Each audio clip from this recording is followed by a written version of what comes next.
Ассалому алайкум дӯстон, хушомадед ба шабакаи мо. Дар ин навор оиди тозатарин ва муҳимтарин хабарҳо аз ҷаҳони ММА гап мезанем. Шумо бошад моро бо лайк ва комментариҳои худ дастгирӣ кунед. Мо бошад наворро оғоз мекунем. Дӯстон, ба шумо ширкати Шифофарморо тавсия медиҳем, ки шумо аз ширкати Шифофармо ҳама намуд дороҳои гиёҳиро дастрас карда метавонед. Аллакай чанд сол мешавад, ки мо бо ин ширкат ҳамкорӣ мекунем ва ба боварии комил ба шумо низ тавсия медиҳем. Шумо метавонед, ки аз ширкати Шифофармо дороҳо барои хароб ва фарбешавӣ, барои дил, барои дарди мушакҳо, барои хунукзадагӣ, равғани тозаи сиёҳдонаро дастрас кунед, ки ба ҳамаи дардҳо шифо мебахшад. Ҳамчунин ширкати Шифофармо ҳиҷома доранд, ки дар он ҷо фитобочка, массаҷ ва ҳиҷома бепул аст ва шумо метавонед, ки рафта ҳиҷомаи бепул гиред. Барои ҳамин худи ҳозир ба рақамҳои дар рӯи экран буда занг зада дороҳои гиёҳии дар кории худро харидорӣ кунед ва ҳатман аз номи канали мо Паҳлавон салом расонед. Инак дӯстон, чанд соат пеш турнири UFC 303 ба анҷом расид, ки муҳорибаи асосии ин турнир муҳорибаи унвонӣ дар вазни ним вазнин, реванш байни чемпион Алекс Перейра ва чемпиони пешина Иржи Прохаска шуд ва ин муҳориба аллакай дар оғози дуюм раунд ба анҷом расид. Перейра дар оғози дуюм раунд Иржиро бо тариқи нокаути техникӣ шикаст дода камарбанди худро бори дигар ҳимоя кард ва бояд гуфт, ки ин корро ӯ ба осонӣ кард. Перейра дар вазни ним вазнин қариб ки ҳамаи довталабони асосиро шикаст додааст, ба ғайр аз як ҷанговар Магомед Анкалаев, ва агар ки дар вазни ним вазнини UFC ягон кас Перейраро манъ карда тавонад, пас ин шахс аниқ Магомед Анкалаев шуда метавонад. худи Анкалаев Алекс Перейраро табрик карда ӯро ба муҳориба даъват кард.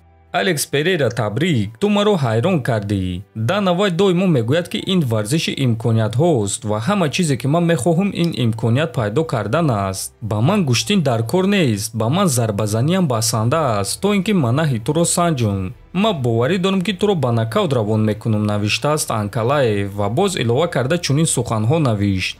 2 сол пеш Алекс Перейра барои ҷанг бо ман тайёр набуд, лекин ман боварӣ дорам, ки ҳозир дар вазни мо ӯ барои ман аз ҳама рақиби вазнин мешавад, чӣ гуна ки ман барои ӯ. Бачаҳо, ба ман бовар кунед, ман Алексро ба нокаут равон мекунам ва барои ин корро кардан ба ман гӯштин дар кор нест. ӯ манаҳи суст дорад, лекин ҳамчунин медонам, ки ӯ хеле хатарнок аст. ҳамаи ҷангварони топ 5-ро ба нокаут равон кардаанд ва ман беҳтарин ҷангвари вазни ним вазнин дар ҷаҳонам. Ягон тай аз ин бачаҳо дар сатҳи ман нест. Ва акнун ман ният дорам, ки бо чемпион ҷангум. Ман боварӣ дорам, ки ӯ ба монанди дигарон аз ман наметарсад, навиштааст Анкалаев. Ва дӯстон, фикр мекунам, ки дар вазни ним вазнин танҳо ҳамин муҳориба маъно дорад ва Анкалаев дар ҳақиқат Алексро манъ карда метавонад. Ба фикри шумо чӣ? Метавонед фикрҳои худро нависед. дуюм муҳорибаи асосии турнир UFC 303 бошад, пас бояд, ки муҳориба байни Брайан Артега ва Диего Лопес мешуд. Аммо 4 соат пеш аз ҷанг Артега аз ин муҳориба даст кашид ва ба ҷои ӯ ба муҳориба Дэн Иге баромад. Дэн Иге ва Диего Лопес ҷангварони вазни 66 килограмманд, аммо дар вазни 75 килограмм муҳориба гузарониданд. Муҳориба тамоми 3 раунд идома дод ва муҳорибаи конкурентӣ шуд. Дар натиҷа Диего Лопес бо қарори дубора ғалаба ба даст овард. Ана Дэн Иге бошад бо ин баромади худ дар дили мухлисон ҷой гирифт. Муҳорибаи пурраи Алекс Перейра зидди Иржи Прохаска ва Диего Лопес зидди Дэн Игеро дар телеграм канали мо Паҳлавон ТЖ тамошо карда метавонед. Ссилкаи телеграм дар описания ва дар якум комментария закрепидшуда.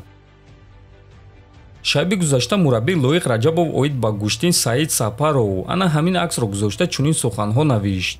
инҳо пайвандии ҷиддӣ доранд. Танк ва мотор ҳардуяшон дар як турнир баромад мекунанд. Лоиқ Раҷабов ва Муҳаммад Усман, навиштааст ин мураббӣ.